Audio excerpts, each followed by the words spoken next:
اور اللہ نے سب سے زیادہ کیا کہا؟ یہ روزہ سب سے زیادہ کس چیز کا ہے؟ زبان، کھانے پینا زبان سے، بولنا زبان سے، جھوٹ نہ دو زبان سے، غیبت نہ کرو زبان سے، تہمت نہ لگاؤ زبان سے، زبان کا بھی روزہ ہو، ہاتھ کا بھی روزہ، لیکن سب سے زیادہ گناہ انسان زبان سے کرتا ہے۔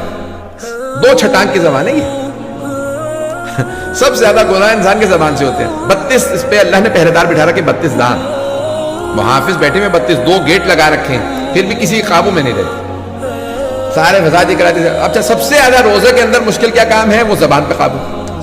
اور روزے میں کمزوری سے انسان ویسے ہی بالکل بول نہیں پاتا، کھا نہیں پا رہا ہے تو بول بھی نہیں پاتا، ذکر کی توفیق نہیں ہوگی، کوئی تسبیح پڑھ لو مثال کے طور پہ، نہیں، قرآن پڑھ لو، صلوات پڑھ لو، استغفار پڑھ لو، لیکن جیسے ہی کہیں گوسپ شروع ہو، اب بالکل نڈھال پڑا ہے، بے حال پڑا ہے، بولا نہیں جا رہا، کچھ نہیں، اس میں نہیں، یہ نہیں ہوں، میں بھی بتانا چاہتا ہوں اس میں حصہ لے گا، غیبت کے اندر حصہ لے گا، گوسپ میں حصہ لے گا، کیوں؟ کیونکہ عادت